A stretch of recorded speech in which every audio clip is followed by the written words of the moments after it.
अशोक जी, national Dastak लाने के लिए बहुत बहुत शुभकामनाएं आपको। ये आपने आईएमसी से पत्रकारिता करने के बाद अमर उजाला, फिर पदयात्रा, फिर जो है कुछ नौकरियां, उसके बाद जो है दलित दस्तक, तो इस कम समय में इतनी यात्राओं के बाद एक बड़ी यात्रा फिर शुरू कर रहे हैं।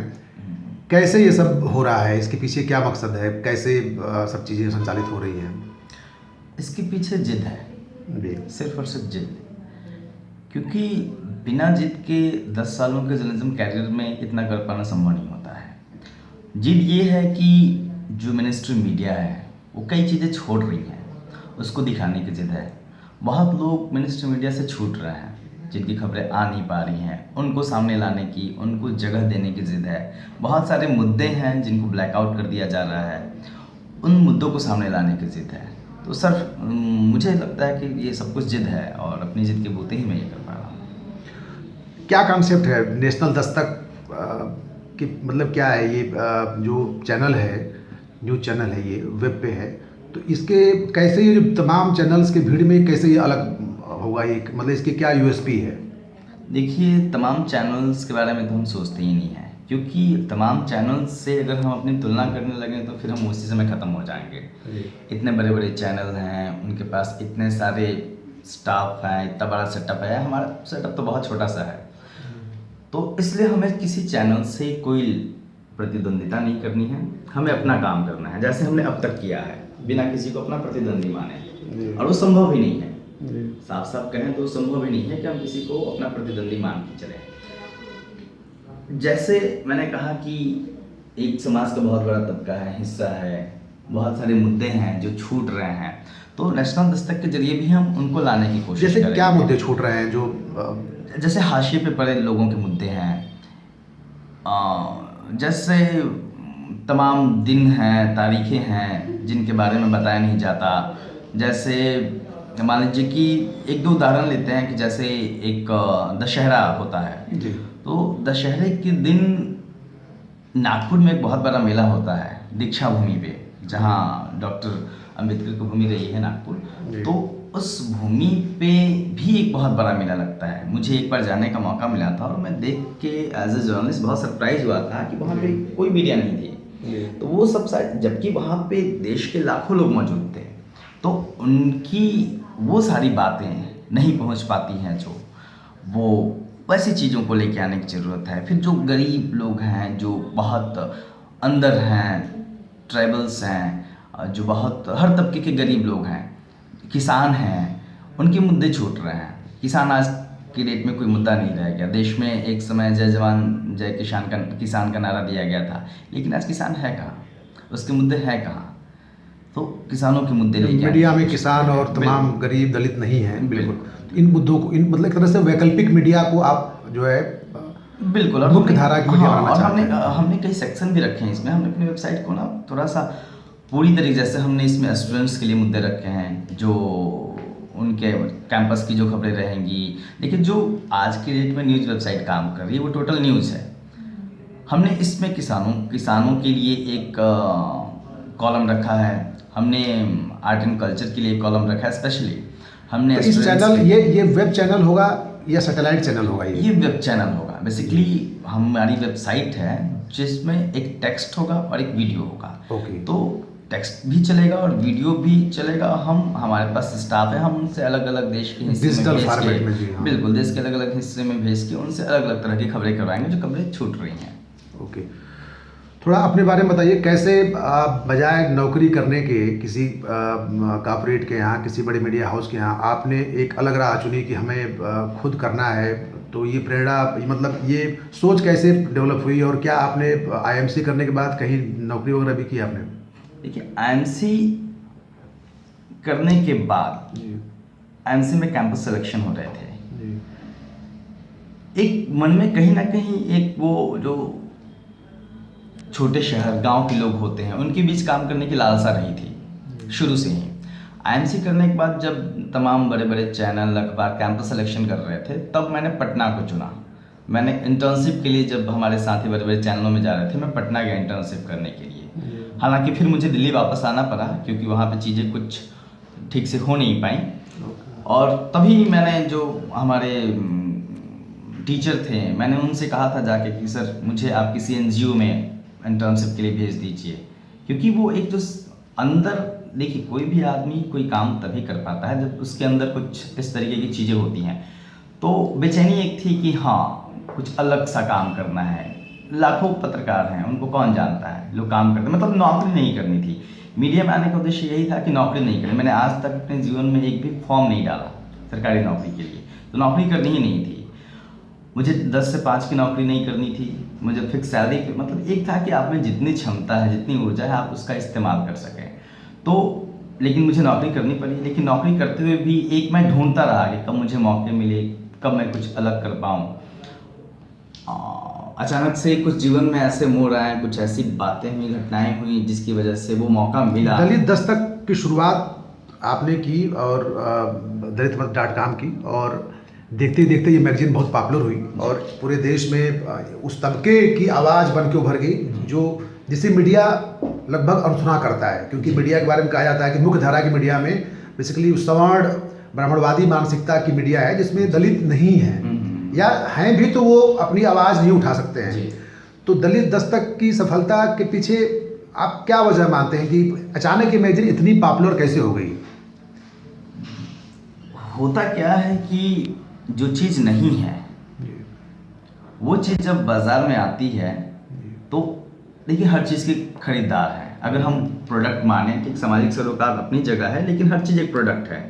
दलित दस्तक में प्रोडक्ट था, तो इसके पॉपुलर होने की वजह ये थी कि दलित दस्तक में हमने जिस तरह की सामग्री दी, जैसे एक भारत का बहुत अच्छा इतिहास रहा है। 1 जनवरी, एक कोरेगांव, आप गूगल पे सर्च करेंगे तो मिलेगा, वहाँ पे सिर्फ मतलब 500 लोगों ने हजारों लोगों के छक्के छुड़ा दिए, उनसे युद्ध जीत लिया, 25,000 लोगों की सेना पे विजय हासिल की। देश का मीडिया कहाँ दिखाता है? कितने लोगों को ये बात पता है कि सिर्फ 500 की टोली ने 25,000 लोगों को खदेड़ दिया, तो उस पर विजय हासिल की? तो कितना बड़ा इतिहास है, यानी कितने जांबाज होंगे वो लोग, वो सब चीज़ें क्यों नहीं आती हैं सामने?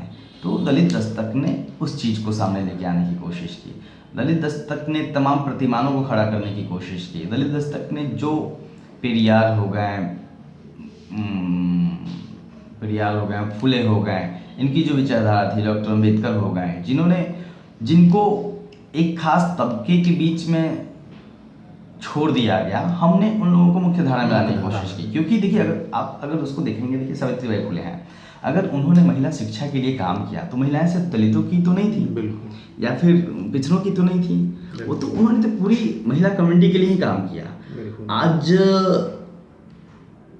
महिलाओं को जितनी भी चीज़ें मिली हुई हैं, जितनी भी आज़ादी मिली हुई है, स्वतंत्रता मिली हुई है, जो कानून में अधिकार मिले हुए हैं, उसके लिए डॉक्टर अम्बेडकर ने बहुत बड़ा काम किया।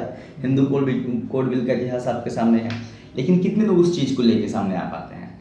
तो कबीर हो गए, आज कबीर का नाम है लेकिन उनकी बातें लोग भूलते जा रहे हैं, तो हमने उनकी बातें लाने की कोशिश की। हमने बताया कि हाँ, हमारे देश में, भारत में बुद्ध भी हुए थे जो छूटते जा रहे हैं भारत के लोगों से। इतनी समृद्ध परंपरा रही है, बुद्ध का भारत है ये, और बुद्ध छूट रहे हैं भारत से, तो हमने बुद्ध को फिर से स्थापित करने की कोशिश की। तो मैं मानता हूँ कि जो चीज़ें लोगों के बीच में नहीं थी, हमने कोई बहुत क्रांतिकारी काम नहीं किया, बस जो चीज़ें नहीं थी, जो मेन स्ट्रीम मीडिया नहीं दे रही थी और नहीं देगी, हमने बस उनको लोगों के सामने रखा और वो स्वीकार्य हो गई। बिल्कुल। आप लोग प्रकाशन के क्षेत्र में भी शायद सक्रिय हुए हैं, कुछ किताबें वगैरह भी, क्या क्या किताब आपने अभी तक 3 किताबें हमारी आई हैं। एक तो एक मुलाकात दिग्गजों के साथ नाम से इंटरव्यू संग्रह है, तो वो हम लेके आए, 2 साल पहले उसको लेके आए थे, तो उसकी तकरीबन काफ़ी प्रतियां बिक चुकी हैं। एक सपनों के पंख नाम से कविता संग्रह था, और एक दलित एजेंडा 2050 इस नाम से एक प्रोफेसर विवेक कुमार कि जो आर्टिकल्स हैं उनका संकलन हम लोग प्रकाशित कर रहे हैं। दास पब्लिकेशन है। मतलब आप मैगजीन निकालने के साथ पब्लिकेशन के फील्ड में भी हैं, ताकि वो एक जो आम जन की जो किताबें हैं, विचार हैं, उनको भी ला सके सामने जो है। बिल्कुल, देखिए मैं जो काम कर, तो ये बात तो प्रकाशन हाउसों पे भी लगेगा कि जो किताबें छापते हैं लोग, वो लोग भी केवल लाभ के हिसाब से छापते हैं, और जो जेन्युइन किताबें हैं, जो देश के बहुत बड़े समुदाय को शिक्षित, प्रशिक्षित और चेतना उन्नत करती है, वो किताब शायद नहीं छापते हैं वो लोग। जी जी, ये ऐसा लगा क्या आपको जो है? बिल्कुल बिल्कुल। और एक प्रकाशन शुरू करने की वजह ये भी थी कि हमने अपने मैगजीन के जरिए जो काम किया, जो आर्टिकल्स इकट्ठे किए, जिनको लोगों ने बहुत सराहा, तो मैगजीन की एक सीमा होती है छपने की, फिर वो ख़त्म हो जाता है। तो वो आर्टिकल्स को जीवित रखने के लिए वो तमाम जो बड़े मुद्दे पे लिखे गए लेख हैं, तमाम लेखों जो कि सर्वकालिक है, जो कि सर्वकालिक है, मतलब वो उसका रीडेबिलिटी हमेशा है। बिल्कुल। तो एक वो किताब फॉर्मेट में आने से वो चीज़ें जीवित रहेंगी, लोगों के बीच में रहेंगी, वो कोशिश है। और बहुत चीज़ें छूट रही हैं, जैसे मुझे लगता है कि एकलव्य के बारे में फिर से लिखा जाना चाहिए। एकलव्य, हाँ, उस तरीके से उतना स्टैंडर्ड तरीके से काम नहीं हुआ। कई मुद्दे हैं जिस पे बहुत बेहतर तरीके से काम करने की ज़रूरत है। तो हमारी कोशिश यही है कि जो चीज़ें नहीं हुई हैं, हमें किसी प्रतिद्वंदिता करनी ही नहीं है। जो चीज़ें नहीं हुई हैं, जो दूसरे लोगों का जिन पे ध्यान नहीं है, बस उस चीज़ को सामने लेके आए। आपको बहुत सारे अवार्ड भी मिल रहे हैं, और भी हाल में भी एक महावीर प्रसाद द्विवेदी अवार्ड मिला है। तो हाँ, तो इस पे मेरा थोड़ा एक उल्टा सवाल है कि कई बार ये कहा जाता है कि जो भी थोड़ा जागरूक हो, जितना संपन्न हो, नया कर रहा हो, उसको अवार्ड देके उसको जो है थोड़ा सा अहंकार से भर दो, थोड़ा उसको जो है भटका दो, ऐसा माना जाता है। तो कहीं ऐसा तो नहीं कि कम उम्र में जो सफलता मिली है उसके बाद लगातार जो सम्मान मिल रहे हैं ये आपको पद से भटकाने के लिए हों? इस बारे में आप सजग, आपकी सतर्कता किस लेवल पे है? मुझे कोई भटका नहीं सकता, अपनी फिक्स है। मुझे जो अगर मुझे भटकना होता तो मैं किसी मीडिया संस्थान में बैठ के नौकरी कर रहा होता, बहुत बड़ा पैकेज लेके, जैसे मेरे तमाम मित्र कर रहे हैं। मैंने अपने जीवन में बहुत कॉम्प्रोमाइज़ किया है आर्थिक स्तर पे और अपने करियर को लेके, और बहुत रिस्क लेके शायद यहाँ पे बैठा हूँ जब आप मुझसे बात कर रहे हैं। तो भटकने का सवाल ही नहीं है, अपनी लाइन फिक्स है। और कोई जो भी भटकाने की कोशिश करता है मैं उसे सीधे मना कर देता हूँ। पुरस्कार ग्रहण करने न करने के पीछे क्या फंडा होता है? कभी आपने पुरस्कार लेने से मना भी किया है क्या? जी, एक मौका ऐसा आया था जब एक खास राजनीतिक दल ने मुझे ऑफ़र किया था कि आपको सम्मानित करना है, आप हमारे मंच पे आइए। तो मैंने उनसे सीधे कहा था कि देखिए, हमारी और आपकी विचारधारा अलग है। व्यक्तिगत संबंध अपनी जगह होते हैं, विचारधारा की लड़ाई अपनी जगह होती है। तो हमने कहा था कि आपकी हमारी विचारधारा अलग है, और मैंने माफ़ी मांग ली थी कि मैं नहीं कर सकता आपके मन से ये सम्मान ग्रहण। मतलब आपको लगता है कि हमें पुरस्कार वही ग्रहण करने चाहिए जो जिससे हमारी अपनी लड़ाई समृद्ध होती हो, या उस पर कोई असर न डालती हो नकारात्मक? देखिए, जब आप अपने जीवन में बड़े उद्देश्य को लेकर चलते हैं ना, तो ईमानदारी बहुत ज़रूरी होती है। बिल्कुल। देखिए, डॉक्टर अम्बेडकर ने क्या किया, उनके पास क्या था? सिर्फ ईमानदारी थी। बहुत लोगों ने इनको भी खरीदने की कोशिश की, मिलाने की कोशिश की होगी, तमाम नेता बिक जाते हैं। एक मान्यवर कांसी रामा है, उनके पास क्या था? आपने सुना होगा, उनको रक्षा मंत्री बनाने की बात हुई थी, तमाम बातें हुई थी। तो उनके पास सिर्फ ईमानदारी थी। तो सिर्फ एक ईमानदारी बचा के लोग इतना आगे बढ़ सकते हैं। तो मैं मेरा खुद से कमिटमेंट है कि मैं भी अपनी उस ईमानदारी को बचा के रखूँगा, उसे गिरवी नहीं रखूँगा कभी भी। ओके, दलित दस्तक के बाद जो ये हम नेशनल दस्तक शुरू कर रहे हैं जी, इसमें इसको कैसा बनाना चाह रहे हैं आप? इसके पीछे विज़न क्या है? नेशनल कंपनी के फॉर्मेट में है इसमें सैलरी स्ट्रक्चर क्या है, स्टाफ कैसा, मतलब कितने लोगों का, मतलब क्या इसके, मतलब एक ये तमाम चैनलों की भीड़ में एक भीड़ मात्र बन के रहेगा, या इसको एक अलग पहचान मुकाम देने की योजना है आप लोगों की? देखिए, भीड़ में शामिल होने की तो फितरत ही नहीं रही है, क्योंकि भीड़ में शामिल होना होता तो मैंने पहले भी कहा ना कि मैं नौकरी कर रहा होता। तो इस सवाल का जवाब देना बड़ा मुश्किल होता है कि क्या करेंगे। जब मैंने मैगजीन शुरू की थी तभी तमाम लोगों ने पूछा था कि आप किस तरीके से मैगजीन करेंगे, और लिटरली मुझे पता नहीं था। वो मैंने बताना बहुत मुश्किल होता है। तो मेरा करके है कि बिल्कुल कह के ना बताओ, हम करेंगे, पब्लिक देखेगी, हमारे पाठक हैं, देखेंगे, उसको पसंद करेंगे, और मुझे लगता है कि हम ऐसा करने में सफल होंगे। 15 लोगों का स्टाफ है हमारा, और बिल्कुल हमने प्रोफेशनल तरीके से काम शुरू करने की कोशिश की है। अपना स्टूडियो हमने सेटअप किया है, तो 15 लोग हैं। और इसकी लॉन्चिंग डेट भी फिक्स हो गई? हाँ, लॉन्चिंग डेट भी फिक्स हो गई है। 20 दिसंबर को ये फिक्की ऑडिटोरियम में लॉन्चिंग है। और कितने बजे से है? ये दोपहर 2 बजे से है, और मैं आपके माध्यम से तमाम लोगों को निमंत्रण देना चाहूँगा इस नए प्रयोग को आके देखें। बिल्कुल, इस नए प्रयोग को आके देखें। कौन इसमें आयोजन में शिरकत कर रहे हैं? गेस्ट इस आयोजन में भी रवीश कुमार जी ने, जो एनडीटीवी के हैं, सामाजिक सरकार वाले पत्रकार, उन्होंने अपनी सहमति दी है। मुनव्वर राणा जी ने अपनी सहमति दी है। के स्टालिन हैं, के स्टालिन पद्मा डॉक्यूमेंट्री मेकर, जिनका भी वो जो मार्जिनलाइज सेक्शन है उसके ऊपर काफ़ी काम है। एकेडमिक लोगों को? हाँ बिल्कुल, एकेडमिक लोगों को बुलाया है। चलिए, आपको बहुत बहुत शुभकामनाएं। हम भी उस प्रोग्राम में शिरकत करते हैं और दलित दस्तक एक वाकई दलित दस्तक के बाद नेशनल दस्तक वाकई एक फिर जोरदार दस्तक देने वाली मुहिम बने, इसके लिए मेरी बहुत बहुत शुभकामनाएं। लेकिन एक शुभकामनाएं मैं भी देना चाहूँगा। असल में वो सवाल आया नहीं। एक आदमी जब यहाँ पे पहुँचता है इस लेवल पे, मतलब मुझे नहीं लगता कि मैं कहीं पहुँचा हूँ या फिर कोई वो बहुत बड़ी चीज़ मैंने अचीव कर लिया है, कुछ नहीं है। हम बस काम कर रहे हैं और आज भी काम कर रहे हैं। मुझे तो केबिन में बैठने में भी कोफ्त होती है, लगता है कि मैं अकेला फंसा हुआ हूँ, तो अनकंफर्टेबल रहता हूँ, जाकर स्टाफ से बातें करता रहता हूँ अपने साथियों से। तो मैं ये कहना चाहता हूँ कि कोई भी आदमी कहीं पहुँचता है तो अकेले नहीं पहुँच पाता है, एक टीम होती है। एक टीम और बहुत लोग होते हैं जो कदम कदम पे उसको मिलते हैं और उसको बढ़ाते हैं, तो वो यहाँ पहुँच पाता है। और अगर उन लोगों को छोड़ दिया जाए जब बातचीत के क्रम में, तो नाइंसाफ़ी होती है। और मैंने कहा कि मैं अपनी ईमानदारी नहीं छोड़ना चाहता, तो ईमानदारी भी नहीं होगी।